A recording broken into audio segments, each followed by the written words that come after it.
له فلا مضل له ومن يضلله فلا هادي له ونشهد أن لا إله إلا الله وحده لا شريك له ونشهد أن سيدنا ومولانا محمدا عبده ورسوله أما بعد فأعوذ بالله من الشيطان الرجيم بسم الله الرحمن الرحيم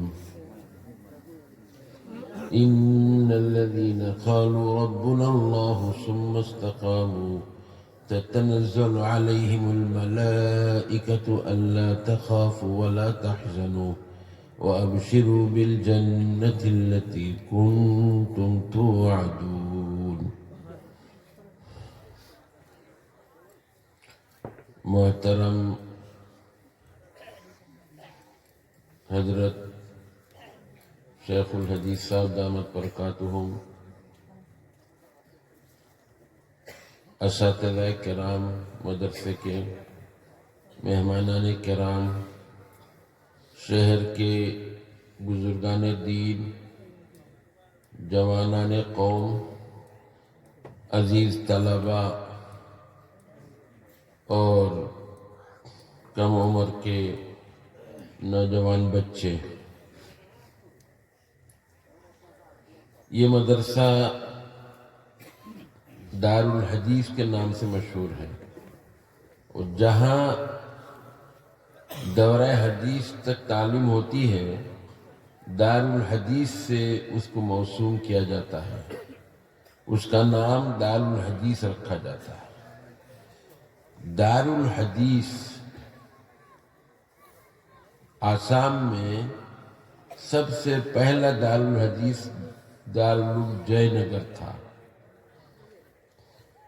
ہمارے اساتذہ سناتے تھے دار الحدیث جے نگر، باسکنڈی میں بھی حدیث کی تعلیم نہیں تھی، کیونکہ بعد میں دارالعلوم باسکنڈی میں بھی اور دارالعلوم بدرپور میں بھی حدیث کی تعلیم شروع ہوئی، لیکن دار الحدیث اس مدرسے کو کہتے ہیں جس میں حدیث کی تعلیم ہوتی ہے۔ حدیث شریف، قرآن کی تفسیر حدیث کے ذریعہ سے کی گئی۔ اللہ کے رسول صلی اللہ علیہ وسلم کا جو کلام ہے، جو بیان ہے، اور جو حضور کے سامنے جو کام کیا گیا اور حضور نے منع نہیں کیا،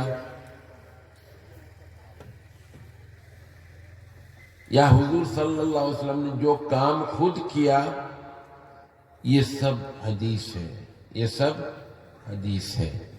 یہ حدیث کی کتابوں میں یہی ساری باتیں ہوتی ہیں۔ حضور صلی اللہ علیہ وسلم کی پوری زندگی اسی کے اندر ہوتی ہے۔ کیوں؟ اس لیے حضور صلی اللہ علیہ وسلم پوری امت کے لیے عمل کا نمونہ ہے۔ عمل ہم کس کو دیکھ کر کریں،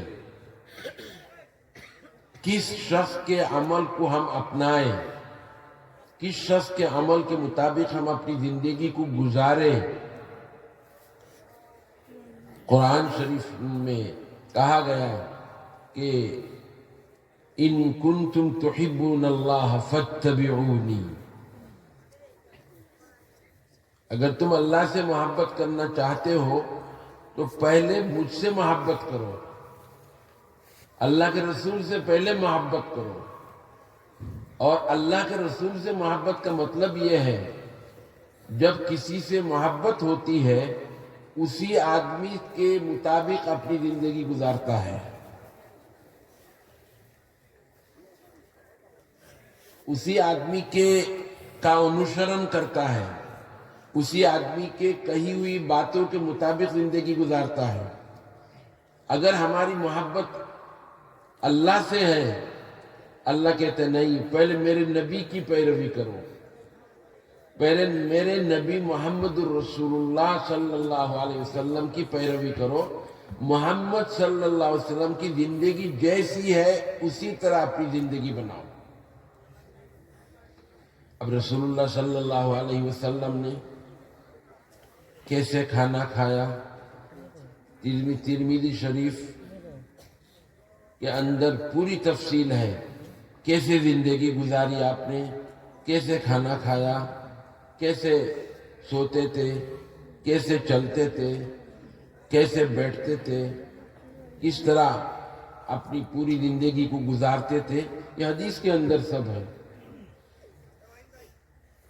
ہم لوگوں کو اللہ کے رسول کے قول یعنی بانی زبان سے جو بات حضور کی نکلی ہے وہ حدیث ہے، حضور کا جو عمل ہے، حضور کے جو فعل ہے، افعال ہے، اعمال ہے وہ حدیث ہے۔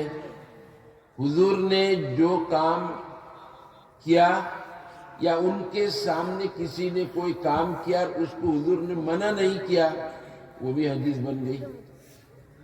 اس لیے یعنی کل ملا کے رسول اللہ صلی اللہ علیہ وسلم کی پوری زندگی کو اپنانا ہمارے اوپر ضروری ہے، اور حضور کی پوری زندگی کا چرچا حدیث شریف ہے۔ حضرت جبریل علیہ السلام آئے حضور کے پاس، حضور سے پوچھا اسلام کیا ہے، ایمان کیا ہے۔ اصل میں جبریل علیہ السلام کو اللہ نے بھیجا اور ان کو ایک اجنبی آدمی کی شکل میں بھیجا، محمد سے پوچھو جا کے۔ اب محمد کے جو ساتھی ہے، صحابی ہے، وہ سامنے بیٹھے ہوئے ان کو سکھانے کے لیے بہترین طریقہ بنایا، کہا اسلام کیا ہے، ایمان کیا ہے۔ پھر پوچھا مل احسان، جبریل نے پوچھا احسان کیا ہے۔ ایمان اسلام آپ لوگ لگ بھگ جانتے ہیں، علماء بیان کرتے رہتے ہیں۔ پوچھا مل احسان، احسان کیا ہے۔ میں اس جز پر بات کروں گا، احسان کے اوپر۔ اس حدیث کا نام بھی چونکہ اس جز کی اہمیت اتنی زیادہ ہے اس لیے اس حدیث کا نام حدیث احسان رکھ دیا لوگوں نے۔ محدثین نے اس حدیث کا نام حدیث احسان رکھا۔ ایک قول حدیث جبریل ہے، جبریل نے آ کر سوال کیا، اللہ کے رسول سے پوچھا حضرت جبریل علیہ السلام سے کہ مل احسان، احسان کیا چیز ہے۔ حضور نے جواب دیا ان تعبد اللہ کأنک تراہ فإن لم تکن تراہ فإنہ یراک۔ آپ اللہ کی عبادت کیسے کریں، اس کی تعلیم دی گئی، اس کی تعلیم دی گئی آپ اللہ کی عبادت کیسے کریں۔ حضور فرماتے ہیں ان تعبد اللہ کأنک تراہ، اللہ کی عبادت ایسے کرو، اس طرح کرو گویا کہ آپ اللہ کو دیکھ رہے ہیں۔ اب نماز شروع کی آپ نے، اللہ اکبر کے تحریمہ باندھ لیا، باندھ کے آپ نماز پڑھ رہے ہیں۔ نماز پڑھتے وقت آپ یہ اس طرح پڑھیں دنیا کو ایک طرف رکھ دے پیچھے۔ تکبیر تحریمہ کا مطلب کیا ہے؟ آپ نے نماز کے علاوہ دنیا کی ہر چیز کو حرام کر دیا اپنے اوپر، صرف نماز کا کام کریں گے، یہی تکبیر تحریمہ کا مطلب ہے۔ تو ان تعبد اللہ کأنک تراہ، آپ اللہ کی عبادت اس طرح کریں گویا آپ اللہ کو دیکھ رہے ہیں۔ یہ ہمارے اکابر ایسے گزرے ہیں بزرگوں میں کہ گویا کہ اپنے رب کو دیکھ دیکھ کے وہ عبادت کرتے ہیں۔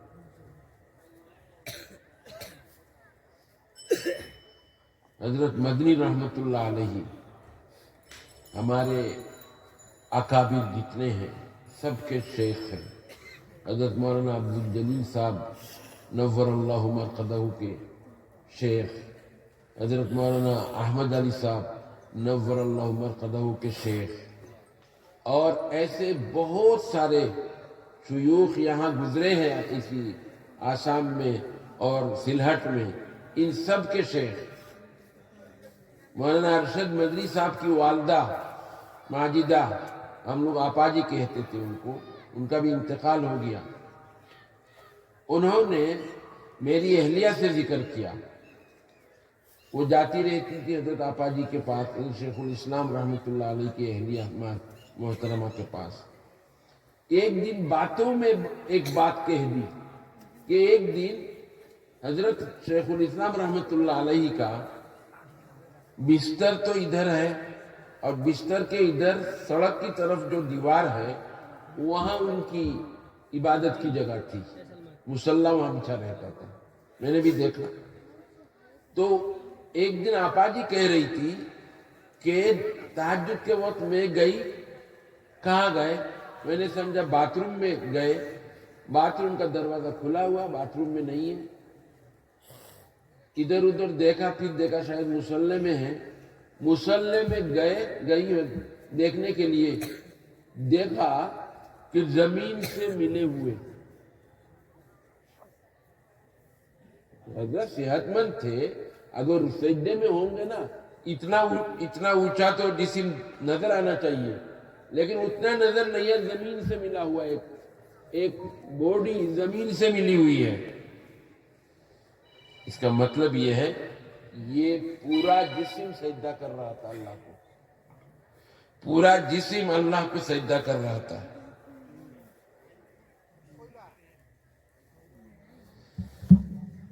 یہ لوگ جب عبادت کرتے تھے اللہ کو دیکھ دیکھ کے عبادت کرتے تھے، اللہ کو دیکھ دیکھ کے عبادت کرتے ہیں۔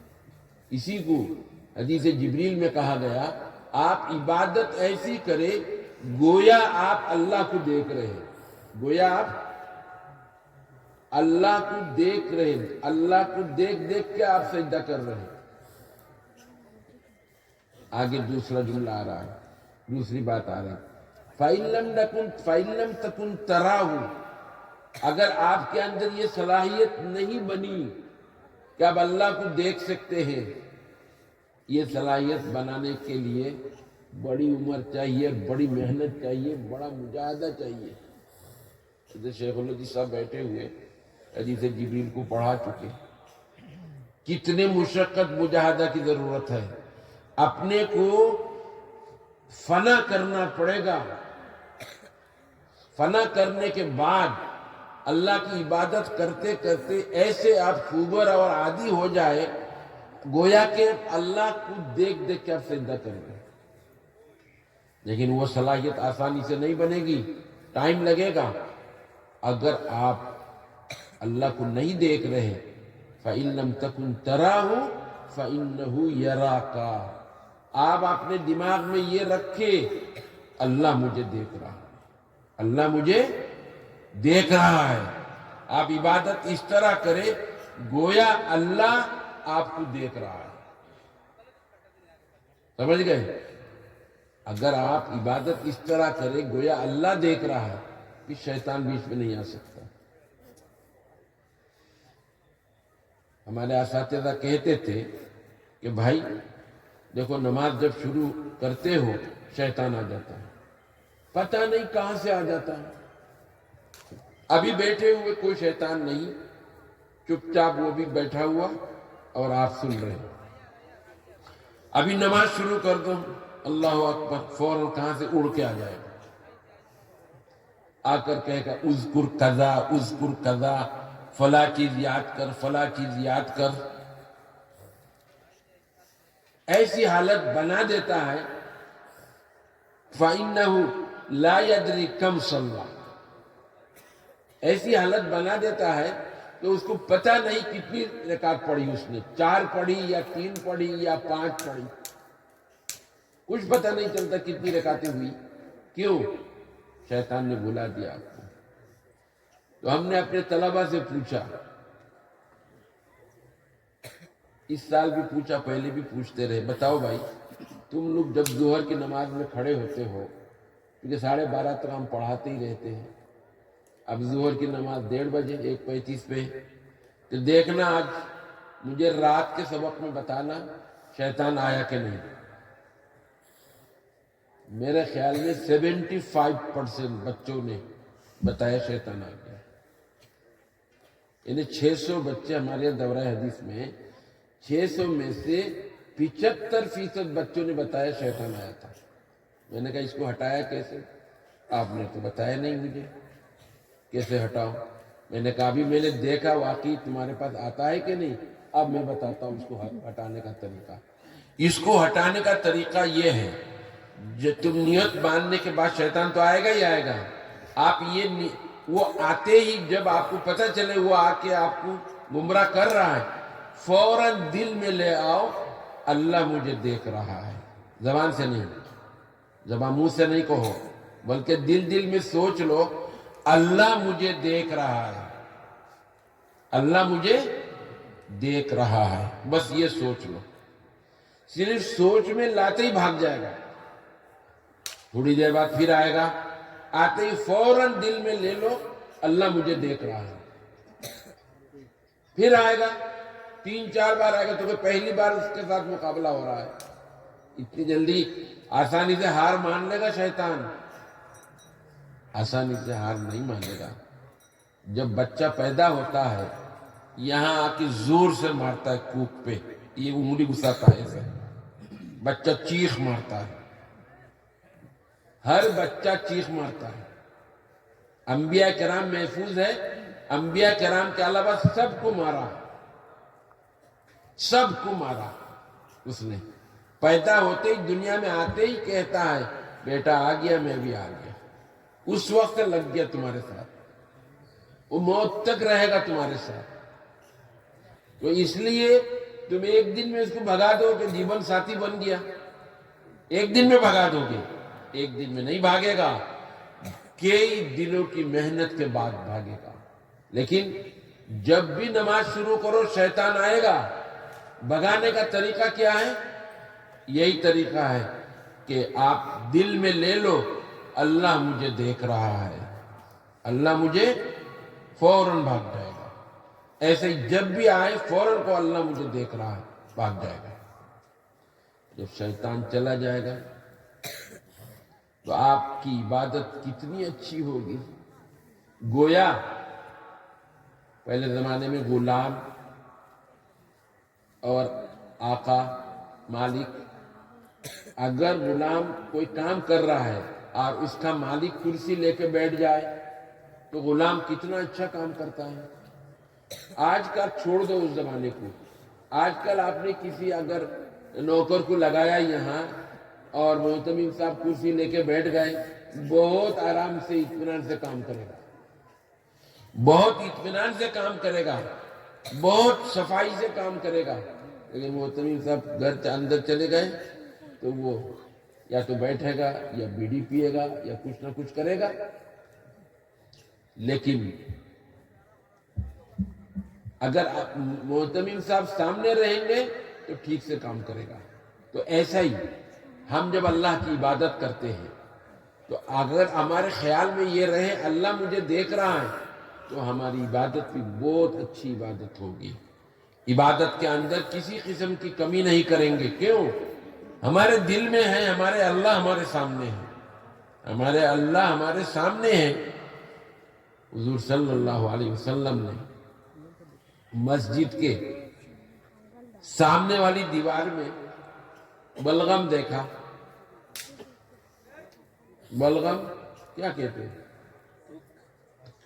بلغم، تھوک، کاشی، کاش دیکھا. دیکھنے کے بعد حضرت نے نماز سے فارغ ہو کر فوراً ایک کنکر لیا، اس کو کھرچ کے پھینک دیا. حضور کے چہرے کے اندر کچھ ناراضگی تھی. پھر حضور نے بیان کیا دیکھو اگر تھوک آ جائے نماز میں، اس زمانے کے حساب سے تب زمین میں مسجد نبوی میں کوئی فرش نہیں تھا، مٹی تھی، جھاڑو دے کے صفائی کر کے اسی پر نماز پڑھتے تھے. تو اگر تھوک منہ میں آ جائے، تھوک سمجھ گئے؟ سیف، منہ میں سیف آ گیا، آپ اس کو پھینک نہیں سکتے. کیا کریں آپ؟ ابھی اس زمانے میں یہ تھا کہ بائیں طرف پھینک دو، بائیں طرف اگر دیوار کی طرف آپ ہوں گے تبھی تو پھینکیں گے بائیں طرف، نہیں تو ایسے کر کے پیر کے نیچے دبا دو، پیر سے مسل دو۔ دائیں طرف نہیں پھینک سکتے، سامنے کی طرف نہیں پھینک سکتے۔ دائیں طرف فرشتے ہیں، نیکی لکھنے والے، سامنے کی طرف اللہ ہے، اللہ تمہارے سامنے ہے، اللہ تمہارے، تو تم اللہ کی طرف تھوکو گے، اللہ کی طرف سیب پھینکیں گے؟ نہیں پھینکیں گے نا۔ تو سامنے کی طرف نہیں پھینک سکتے، دائیں طرف نہیں پھینک سکتے، دائیں طرف فرشتہ ہے، بائیں طرف اگر دیوار کی طرف آپ ہیں تو ادھر پھینک دو، نہیں تو اگر کوئی آدمی ہے تو اس کے اوپر کیسے پھینکیں گے آپ؟ اچھا بائیں طرف بدی برائی لکھنے والے فرشتے ہوتے ہیں، اگر دیوار ہو ادھر پھینک دو۔ ارے بھائی آپ نماز پڑھ رہے ہیں تو برائی خراب کام تو نہیں کر رہے، تو خراب کام لکھنے والے فرشتے کو یہاں کیا کام ہے؟ وہ تو گیٹ کے باہر کھڑے۔ اب مسجد کے اندر برا کام کریں گے، وہ تو باہر بیٹھے ہوئے۔ صرف نیکی والے کسی نماز اچھا کام کر رہے تو یہ لکھ رہے بیٹھ کے۔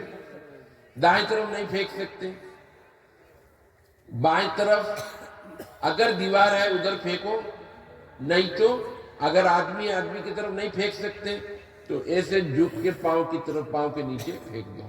لیکن وہ اس زمانے کی بات جب مسجد کا فرش نہیں تھا۔ آج کل اگر تھوکو گے بازو والا مار دے گا آپ کو، کہے گا ارے تو نے یہ قالین پہ تھوک پھینک دیا۔ اب کیا کرنا ہے؟ اگر کرتے کا آستین ہے ایسے لے لو، چادر ہے ایسے لے لو، چادر میں لے کے مسل دو، ایسے مسل دو۔ آج کل یہی طریقہ، اس کے علاوہ کوئی طریقہ نہیں ہے۔ لیکن سامنے کی طرف تھوک نہیں پھینک سکتے، سامنے اللہ ہے، سامنے اللہ ہے۔ تو ان تعبد اللہ کأنک تراہ فإن لم تکن تراہ فإنہ یراک۔ عبادت اس طرح کرو کہ گویا اللہ آپ کو دیکھ رہا ہے۔ جب اللہ آپ کو دیکھ رہا ہے تو نماز میں غلطی نہیں ہوگی۔ نماز سلام پھیرتے ہی آپ کی نماز قبول کی انتہا کو پہنچ جائے گی، قبولیت کی انتہا کو پہنچ جائے گی۔ میرے بزرگوں اور دوستوں، یہ عبادت ہم نے جب اسلام قبول کر لیا، ہم مومن مسلمان ہو گئے، اب اللہ کی عبادت ضروری ہے۔ عبادت کے بغیر کیا آپ سمجھتے ہیں؟ افحسبتم انما خلقناکم عبثا وانکم الینا لا ترجعون۔ بھائیو، کیا آپ یہ سمجھتے ہیں آپ کو اللہ نے یوں بیکار پیدا کیا اور آپ اللہ کے پاس دوبارہ نہیں جاؤ گے؟ ہر ایک کو جانا ہے، ہر ایک کو جانا ہے۔ جب آ گئے اللہ کے پاس واپس جانا، جو واپس، یہ ایک حقیقت ہے، یہ ایک حقیقی بات ہے۔ جو آ گیا اس کا مرنا طے ہے، وہ جائے گا ہی جائے گا اللہ کے پاس۔ لیکن کوئی تو رہا نہیں آج تک۔ بہت سارے لوگ بیٹھے، کسی کے دادا نہیں ہے، کسی کے پردادا کے تو کسی کے نہیں ہے بھائی کوئی پردادا والا نہیں ہے، کوئی نہیں۔ عمر کتنی ہے ہماری تو عمر بھی کم ہے۔ پہلے جو امت گزری ہے ان کی عمریں بہت لمبی تھی، ہماری عمر بہت چھوٹی۔ اللہ کے رسول نے ایک دن فرما دیا، سنو، ایک دن رات عشاء کی نماز پڑھانے دیر میں آئے تھے، بخاری کی حدیث ہے۔ حضور نے فرمایا آج کی رات یاد رکھنا، آج کی رات یاد رکھنا۔ حضور نے فرمایا کہ آج سے 100 سال کے بعد کوئی زندہ نہیں رہے گا، آج سے 100 برس کے بعد کوئی زندہ نہیں رہے گا۔ گویا کہ اللہ کے رسول صلی اللہ علیہ وسلم نے ہماری عمر متعین کر دی، ہم 100 سال پار نہیں ہو سکتے۔ لِلْأَكْثَرِ حُكْمُ الْكُلِّ، اکثریت میں دیوبند میں 42 سال سے دیوبند میں ہوں، بڑے بڑے اساتذہ کو میں نے دیکھا، اور کتنے لوگ دنیا سے جو ابھی زندہ ہے اساتذہ میں سے، اس سے زیادہ اساتذہ مر چکے، لیکن کسی کی عمر 90 سے زیادہ نہیں ہوئی۔ 90 سال کے اندر اندر سب چلے گئے۔ ابھی چند مہینہ پہلے علامہ قمر الدین صاحب کا انتقال ہوا۔ ہم سمجھتے تھے سب سے زیادہ عمر ان کی ہوگی، ان کی وہ 90 سال میں چلے گئے۔ مولانا عبدالحق صاحب شیخ ثانی تھے، ان کا انتقال 91 برس میں ہوا۔ سب سے معمر نظر آتے تھے۔ مفتی محمود صاحب گنگوئی رحمۃ اللہ علیہ، ہم سمجھتے تھے داڑھی اتنی سفید، کمر جھک گئی، شاید 100 سال سے زیادہ، ان کی عمر بھی 90 پار نہیں ہوئی۔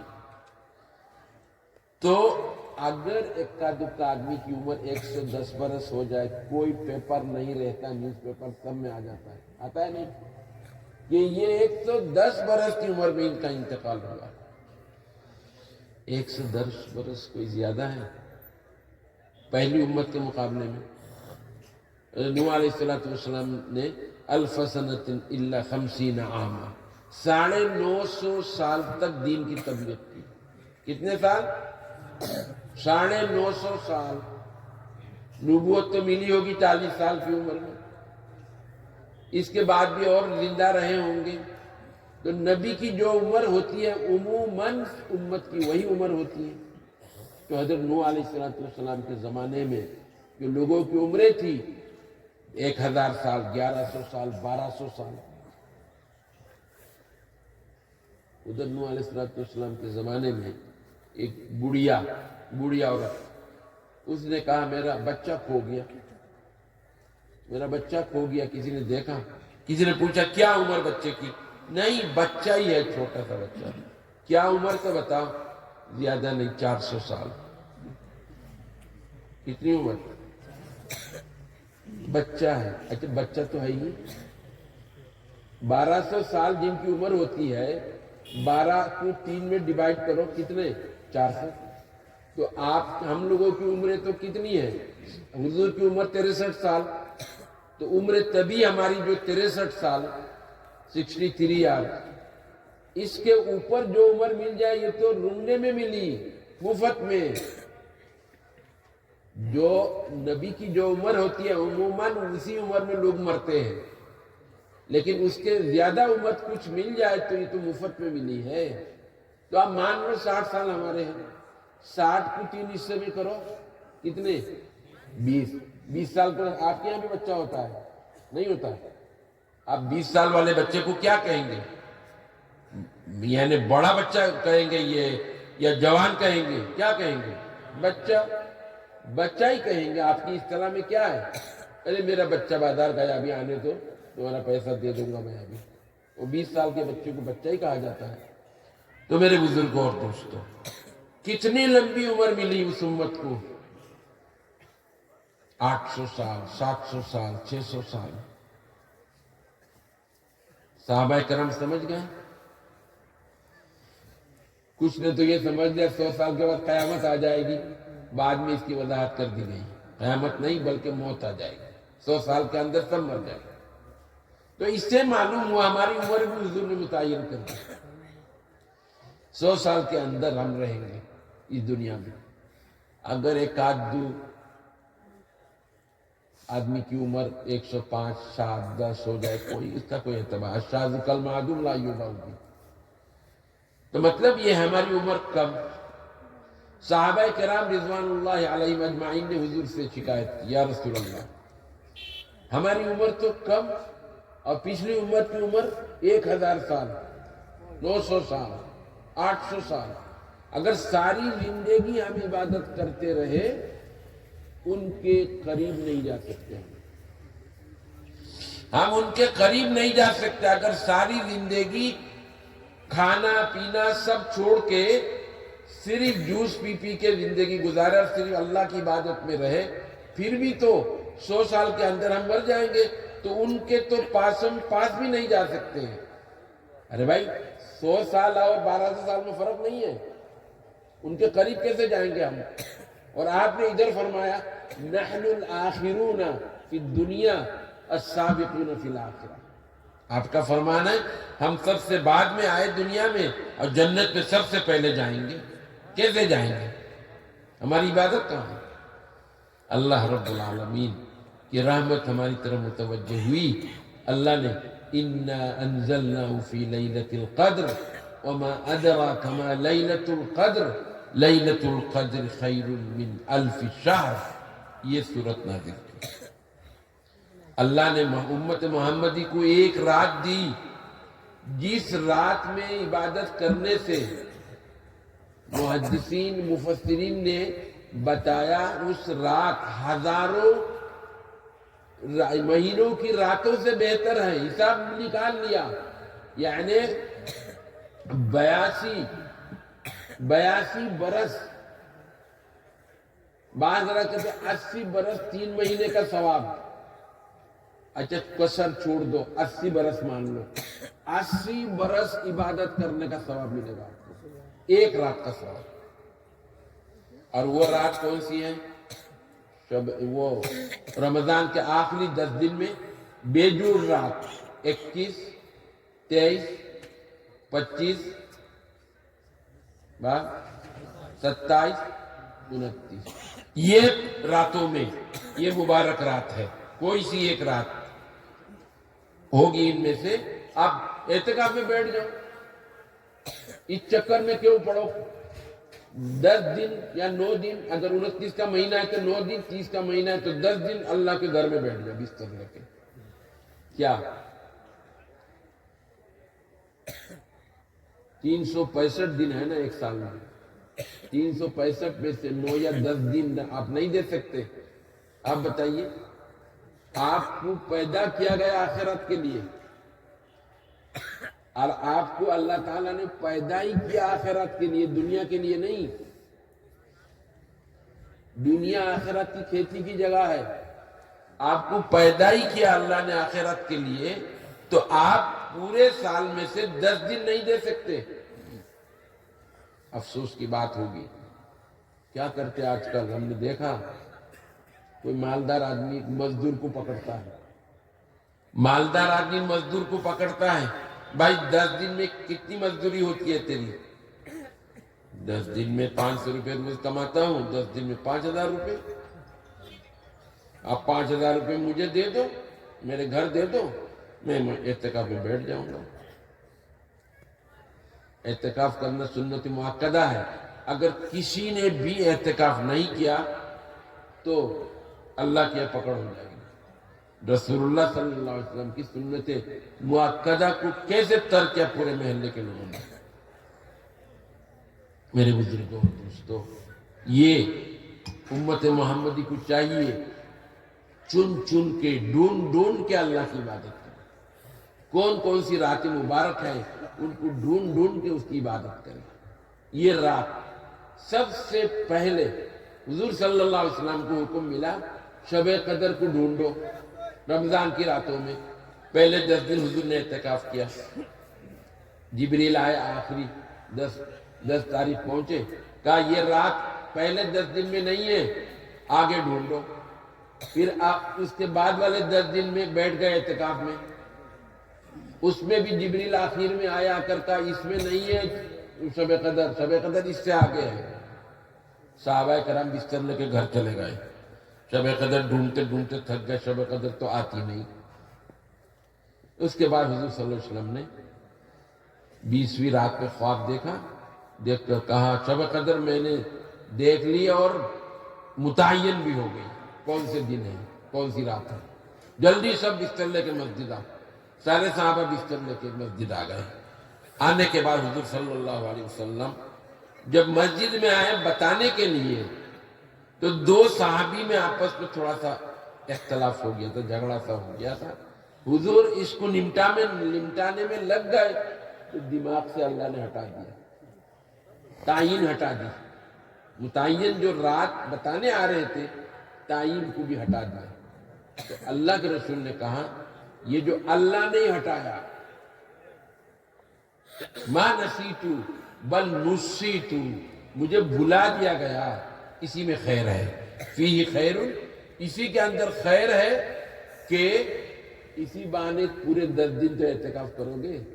ایک رات کو ڈھونڈنے کے لیے پورے 10 دن اللہ کے گھر میں بستر لگا دو. تو اسی میں خیر ہے. ایک رات ڈھونڈنے کے لیے.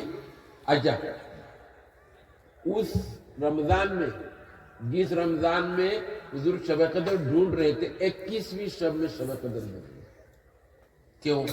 کیسے پتا چلا؟ حضور نے کچھ علامتیں بتائی تھی. شب قدر کی کچھ علامتیں بتائی.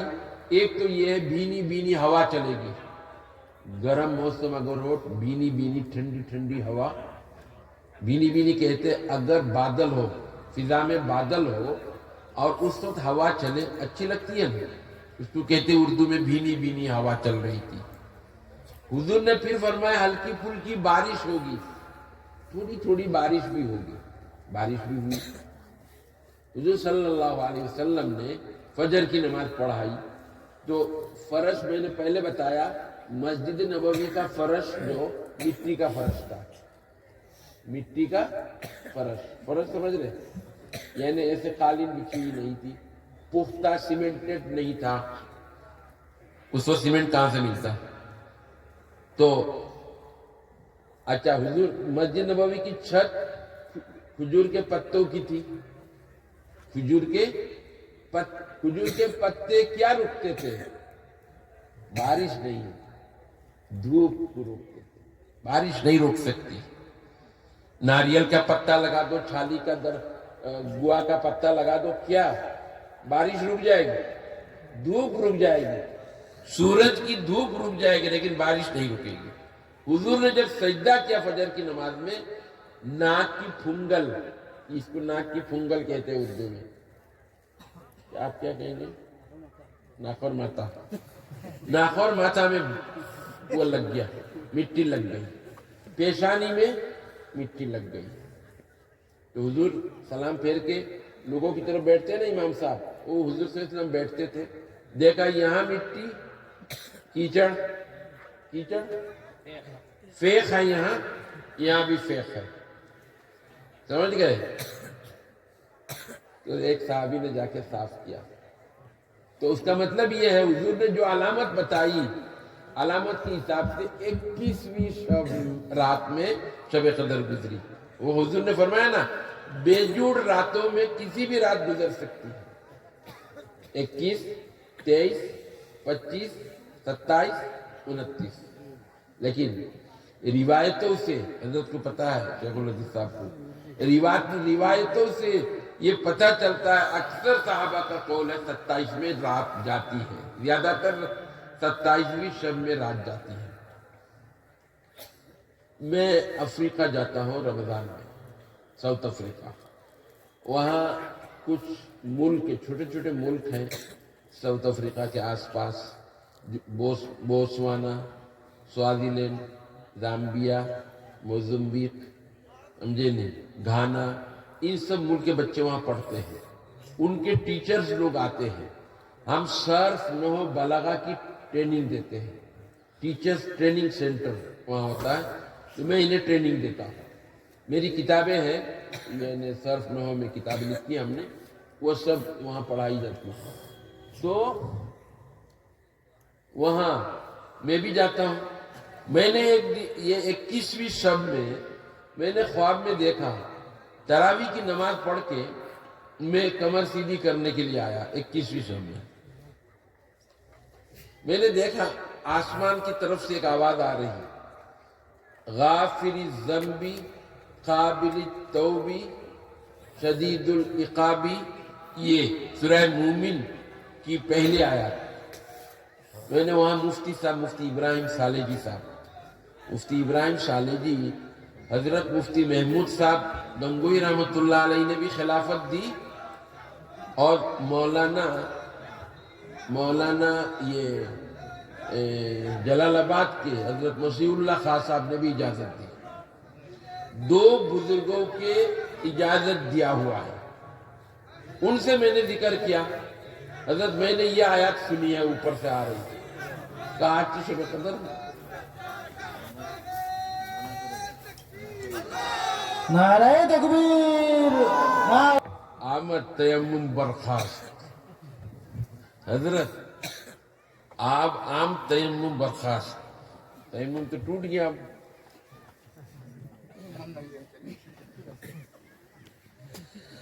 حضرت تشریف لے آئے، میں مختصر کر رہا ہوں، اپنی بات پوری کر کے ہوں۔ بڑوں کے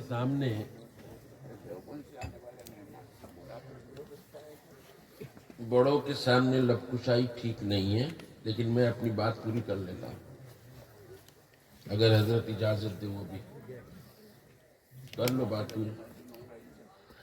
آپ سنیں گے، آپ تو پکڑیں گے۔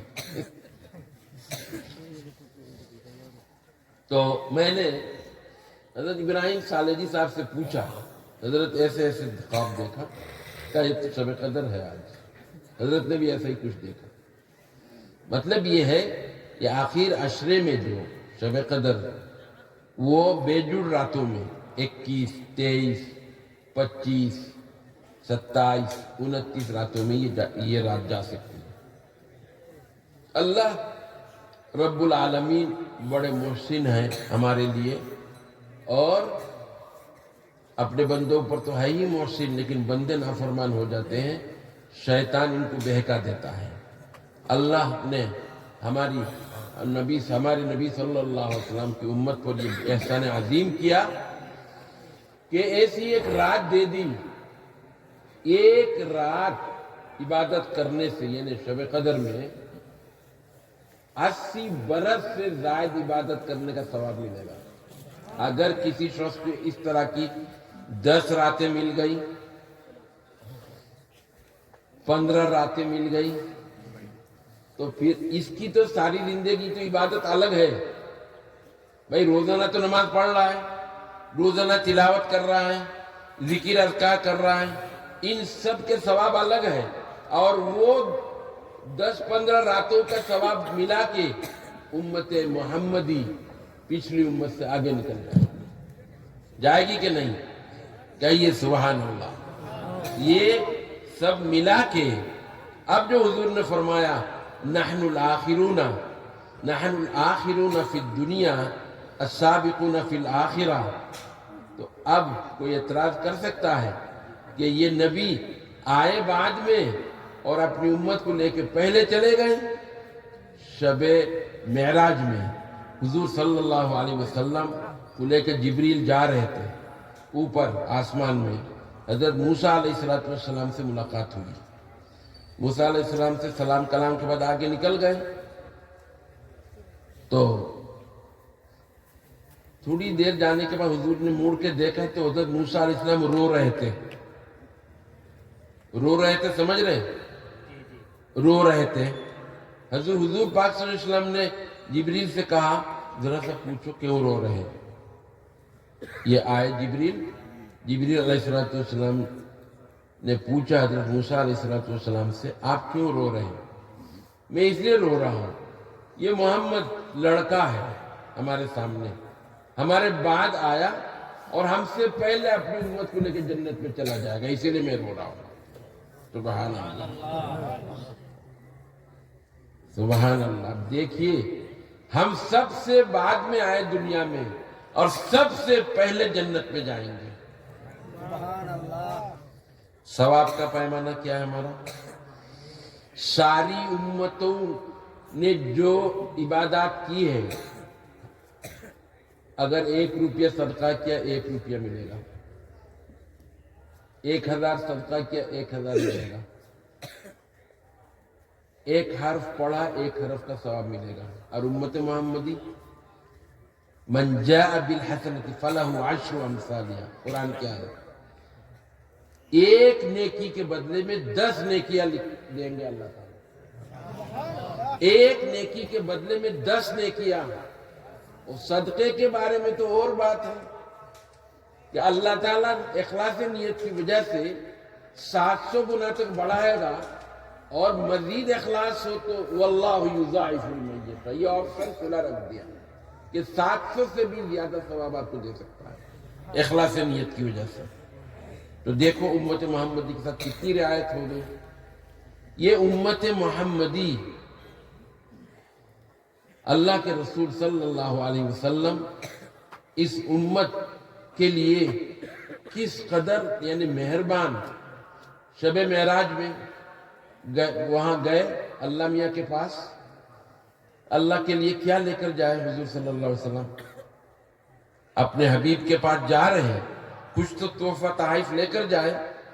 سعدی رحمت اللہ علیہ نے کہا، تہی دست رفتن سوئے دوستار، دوستوں کے پاس خالی ہاتھ نہیں جاتے، کم سے کم مٹھائی کا ڈبہ لے کے تو جاؤ، لیکن اللہ کسی چیز کے تو محتاج نہیں ہے، تو کیا مٹھائی لے کے جائیں گے؟ تو اللہ رب العالمین کے لیے حضور لے کر گئے التحیات للہ والصلوات والطیبات، یعنی جتنی بدنی عبادت، نماز ہے، روزہ ہے، یہ سب میرے اللہ کے لیے، جتنی بدنی اور مالی عبادت دونوں مکس، جیسے حج میں ہوتا ہے بدن بھی لگتا ہے۔ آپ مکے سے حج کے لیے جب جاتے ہیں، 8 ذی الحجہ کو جاتے ہیں، مینا سے عرفہ، عرفہ سے مزدلفہ، مزدلفہ سے پھر مینا سے پھر قربانی کرنے کے لیے، پھر بال کاٹنے کے لیے، پھر اس کے بعد آتے ہیں آپ مکے میں طواف زیارت کرتے ہیں، یہاں سے پھر جاتے ہیں کہاں؟ مینا میں 2 دن یا 3 دن رہتے ہیں، رہ کے پھر آپ کا حج پورا ہوتا ہے۔ تو پورا بدن لگا کے نہیں اس میں، اور یہاں سے جو گئے ہیں ہوائی جہاز سے، وہ نانی کا ہے ہوائی جہاز، پیسہ نہیں لیا اس نے، پیسہ بھی خرچ ہوا۔ تو مالی اور بدنی دونوں عبادات سب میرے اللہ کے لیے۔ اور تیسری خالص مالی عبادت جیسے زکوٰۃ ہے، صدقات ہے، وہ بھی میرے اللہ کے لیے، وہ بھی میرے اللہ کے لیے۔ اللہ اتنے خوش ہو گئے، اتنے خوش ہو گئے، اللہ نے جواب دیا، السلام علیک ایہا النبی ورحمۃ اللہ وبرکاتہ، اے نبی تمہارے اوپر اللہ کی سلامتی اور رحمت نازل ہو۔ وہاں جا کے امت کو نہیں بھولے حضور نے کہا، ارے یہ تو صرف میرے لیے دعا ہو رہی، اللہ نے میرے اوپر رحمت نازل کی، میری امت کو چھوڑ دیا۔ السلام علیکہ، علیکہ مانے اے محمد تم پر اللہ کی سلامتی اور رحمت اللہ، اور اللہ کی رحمت تم پر ہو، میری امت رہ گئی۔ حضور نے پلٹ کے کہا، السلام علینا وعلی عباد اللہ الصالحین۔ سبحان اللہ۔ آپ اگر پرائم منسٹر سے ملنے جاؤ گے، 2-4 درخواستیں آپ کے بیٹے کے، پوتے کے، نواسے کے لے کے جاؤ گے، اڑوس پڑوس کا کوئی کام کریں گے؟ نہیں، پہلے اپنا۔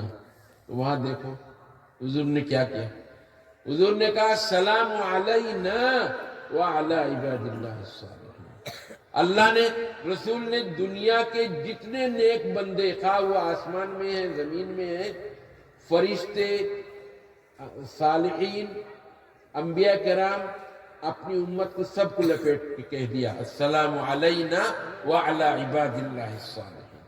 یہ جو فرشتوں نے سنا، عیش کر کے کہنے لگے، اشہد ان لا الہ الا اللہ وان محمدا عبدہ ورسولہ۔ واقعی یہ نبی ہے، واقعی یہ نبی اللہ کا ہے۔ اپنی امت کی اتنی فکر، یہاں آ کے بھی امت کو نہیں بھولے۔ کیا کہا؟ فرشتوں نے کہا ہم گواہی دیتے ہیں اللہ ایک ہے، اور محمد واقعی اللہ کے بندہ اور رسول ہے۔ اپنی امت کی کتنے مہربان۔ سورہ یونس کے اندر رؤوف الرحیم کہا گیا، اللہ کے نبی ہمارے لیے بڑے مہربان، بڑے مہربان۔ لعلک باخع نفسک الا یکونوا مؤمنین۔ حضور صلی اللہ علیہ وسلم گھٹن محسوس کرتے تھے اپنے اندر، یعنی ایسا لگتا تھا جان نکل جائے گی، میری امت اسلام کیوں قبول نہیں کر رہی، ایسے تڑپتے تھے رسول اللہ صلی اللہ علیہ وسلم۔ ایسا نبی ہے کسی کو نہیں ملا، یہی نبی ہمارے۔ اسی لیے میرے بزرگوں اور دوستوں، میں نے ایک آیت پڑھی آپ کے سامنے کہ اللہ رب العالمین پر جب ایمان لے آئے، ان الذین آمنوا ثم استقاموا تتنزل علیہم الملائکۃ الا تخافوا ولا تحزنوا وابشروا بالجنۃ التي کنتم توعدون۔ ایمان لایا اور اسی پر استقامت کے ساتھ رہے، ڈٹے رہے، ٹس سے مس نہیں ہوئے، کتنا بھی ستایا، حضرت بلال کو کہ چھاتی کے اوپر پتھر کا ٹکڑا بڑا رکھ کے اور تیز دھوپ کے اندر بچے کھیلتے رہے ان کو، لیکن پھر بھی حضرت بلال کی زبان سے سوائے احد احد کے کچھ نہیں نکلا، اللہ ایک ہے، اللہ ایک۔ تو جو ایمان ایسا مضبوط اور پختہ ہو، اللہ تعالیٰ کہتے ہیں ایسے لوگوں کے لیے وہ ابشروا بالجنت التي کنتم توعدون، جنت کی بشارت دیتے ہیں، جنت کی جس کا تمہارے ساتھ وعدہ ہے۔ اللہ نے وعدہ کیا ہم لوگوں کو اس ایمان کے بدلے میں جنت دیں گے، اپنا دیدار نصیب کریں گے، یہ اللہ کا وعدہ ہے، جنت ملے گی۔ اور اس کے ساتھ ایک عبادت کا مہینہ آگے آ رہا ہے، روزہ۔ روزے کے بارے میں تفسیر میں نہیں جا رہا ہوں، روزہ کا ثواب اللہ کہتے ہیں فرشتوں سے کہیں گے اپنا رمضان کا روزہ مت لکھو، تم قلم بند کرو، میرے بندے نے روزہ میرے لیے رکھا، میں کھانا نہیں کھاتا، میرا بندہ بھی نہیں کھاتا، میں نہیں پیتا کچھ، میرا بندہ بھی نہیں پی رہا ہے، اس لیے میرے بندے کا جو روزہ اس کا ثواب میں الصوم لی وانا اجزی بھی، میں اپنے ہاتھ سے اس کا ثواب دوں گا۔ اب سمجھو، بادشاہ ثواب دے گا۔ ایک مختصر ایک واقعہ سنا کے ختم کروں گا۔ ایک شاعر چلا گیا تھا ایک بادشاہ کے پاس۔ پہلے شعراء بادشاہوں کے پاس جاتے تھے اور اشعار سناتے تھے، نذرانے ملتے تھے، ہدیہ ملتے تھے، ان کا کام ہو جاتا تھا۔ ایک بادشاہ کو اتنا خوش کیا، ایک شاعر نے خوش کیا، بہت بڑے بڑے اشعار سنائے اس کو۔ بادشاہ نے پوچھا کچھ مانگ، تو جو مانگنا چاہے مانگ، میں دے دوں گا۔ کہ نہیں، آپ اپنے حساب سے دو مجھے، میرے حساب سے نہیں، آپ اپنے حساب سے دے دو۔ بادشاہ نے کہا یہ تو بہت شیانہ ہے، بہت ہوشیار ہے، میں اپنے حساب سے دوں گا۔ بادشاہ کا حساب کیا ہے بتاؤ؟ بادشاہ خاموش ہو گیا تھوڑی دیر، پوچھا تیرا گھر ہے؟ کہ نا جی جھوپڑوں میں رہتا ہوں۔ وزیر کو بلایا، اس کا گھر بنا دو۔ کھانے زمین امین ہے تیری؟ بولے نا۔ 100 بیگھے اس کے نام نوٹ کر دو۔ کچھ وظیفہ چاہیے؟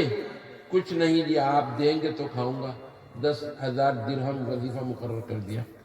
بادشاہ نے اپنے حساب سے دیا نا، اگر خود مانگتا کتنا مانگتا؟ ڈر کے 1,000 درہم مانگتا، اس سے زیادہ نہ مانگتا۔ تو بادشاہ اپنے حساب سے دے گا۔ تو ہم کو روزے کا ثواب کون دے گا؟ اللہ۔ تو اللہ تو سارے بادشاہوں کا بادشاہ ہے، تو کیا دے گا؟ آپ سمجھ رہے ہیں؟